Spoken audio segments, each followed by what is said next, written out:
sun rises over an English harbour. Each day, the rising sun looks down on the same scene.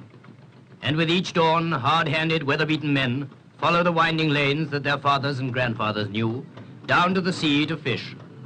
They and their boats discharge a simple duty, but from time to time they sail into the pages of English history on another and higher mission. Twice have the little ships of England left their nets and lobster pots ashore and sailed the seas for bigger game. Once when the beacons flashed the news of the Great Armada, and again they sailed 300 years later to the beaches of Dunkirk.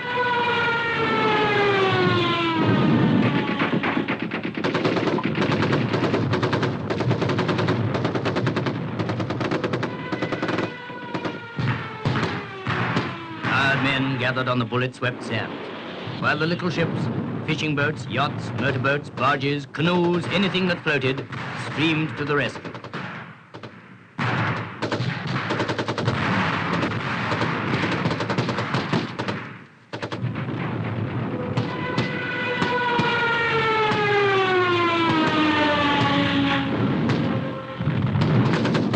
That strange fleet came somehow back to port.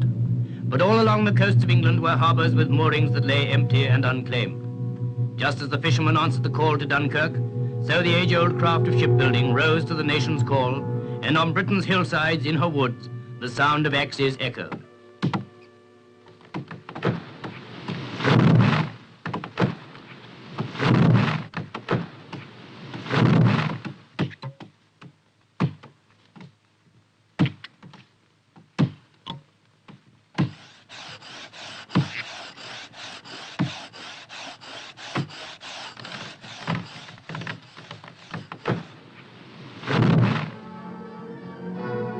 When the demand for wooden ships, and indeed for timber of all sorts, suddenly became urgent, a tremendous burden was placed on an old but tiny industry. Now oak was needed for the frames and planks of the new fleets, and elm for their fittings.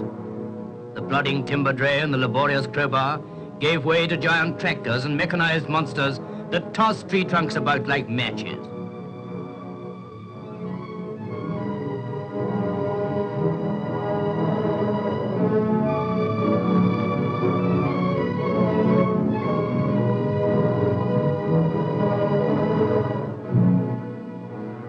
The closer the timber comes to its destination, the stronger is the accent on machinery, until at last the caterpillar grab heaves it onto a lorry that will carry it to a sawmill where the machine is everything. On arrival, the lorry is run under a wooden gantry that carries the traveling cranes which stack and pile the great trunks with smooth efficiency. No time is wasted as the crane lowers its steel grab and swings the 4-ton tree up over the piles of seasoning timber below and away to the top of the gantry.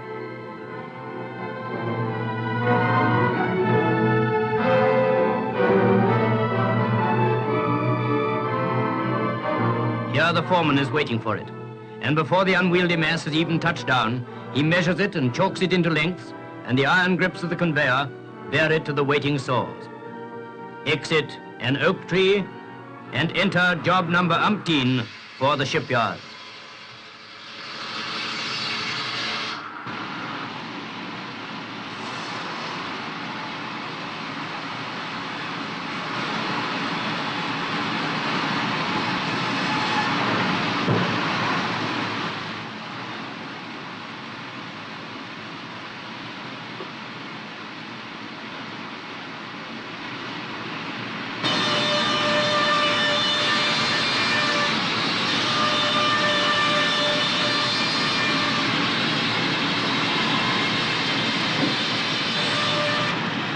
As the screech of the saw dies down and the roaring tempo of the day slows into the peace of the evening, our tree is already rolling away through the dusk, cut, planed and measured to its final home in a West Country shipyard.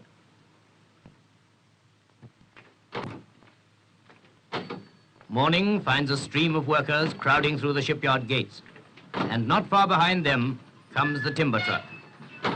On this quiet backwater in the west, a handful of skilled shipwrights have trained hundreds of new workers in the mysteries of their craft. Let's listen to the foreman on how it's done.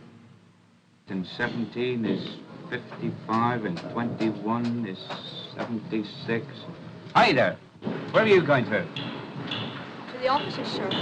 I'm starting today as a learner. Well, you wouldn't learn nothing there. Have you ever worked in the shipyard before? You know what this is? Well, a bit of word.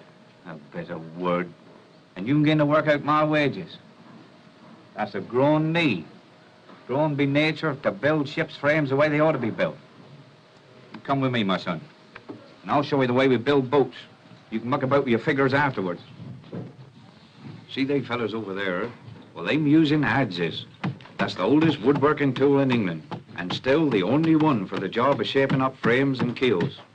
That'll be part of the keel when they're done with it, so we're starting at the right place, the beginning. After the keel's laid down and the molds, that's they big curved bits what gives the shape to the frame, is put up, we gets on with the frame and the ribs and the rest of it. They mostly grown to shape, and they got 3 times the strength of any bent or cut stuff. When the frame's about finished, the molds is taken out and passes on to the next job. So as we don't have the bother of cutting new ones, and at the same time we make sure that every boat got the same lines as the one that went before it. Well, I reckon you can see for yourself now just how it goes. You keep your eyes open and your mouth shut, and you can't go wrong. As the foreman leaves us on his round, we move off to another minesweeper where the frames are already finished and the tricky job of laying the planks is well advanced. Both side and deck planks are shaped on the job and secured direct to the oak frame.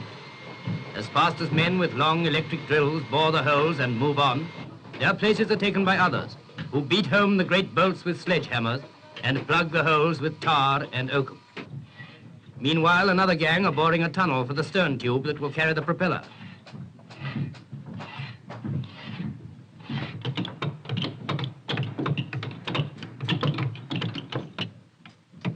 Without careful and expert caulking, a wooden ship is useless. Every seam in the planking, both of sides and deck, is carefully packed with oakum, which is hammered home with long-beaked hammers and special caulking chisels, and covered with a layer of boiling tar that will solidify into an imperishable, watertight joint. Lastly, the painters apply the final coat of battleship grey to her sides.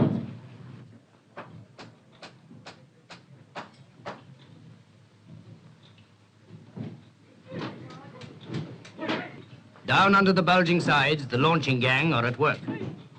And as the last block flies out, the launch is on.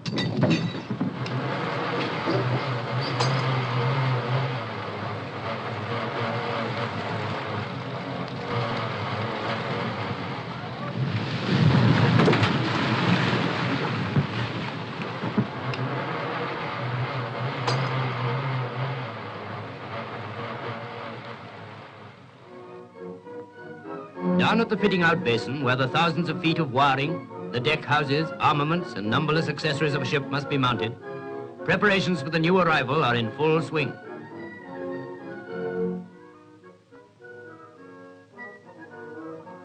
Packed together along the quay are wooden craft of all kinds, minesweepers, fishing vessels, fire floats, and the long motor launches for the air rescue service.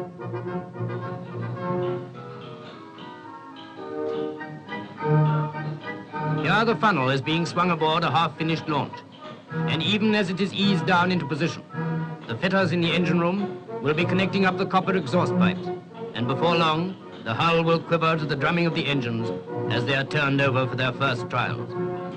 Inside the men's quarters, the carpenters are busy with the furniture of forecastle and cabins. It hardly seems possible that this tangle of men, tools, and equipment will ever be sorted out in time for the incoming crew to take over.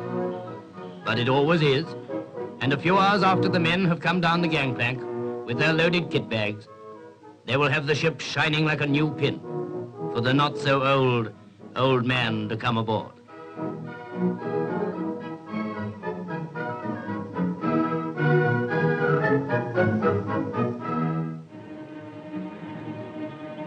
And now at last, the end of the road is reached.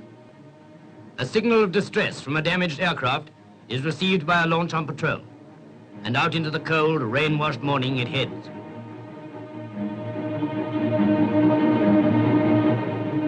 From the crow's nest, the lookout sweeps the surface of the water for a dinghy, but the plane is still airborne, and as the launch sweeps up, the pilot bails out, and all eyes are fixed on the white gleam of his parachute as it floats down.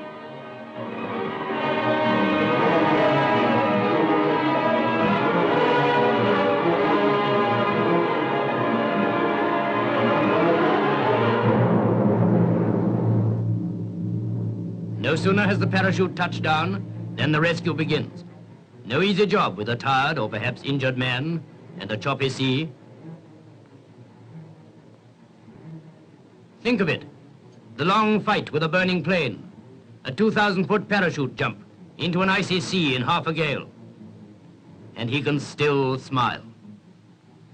But his troubles are nearly over now, as he is helped below where hot drinks, expert attention and dry clothes await him, while the launch swings around and with engines roaring full ahead, makes for base. For them, it is just another job done, but a great job, and one of the many that are being tackled day and night by Britain's little ships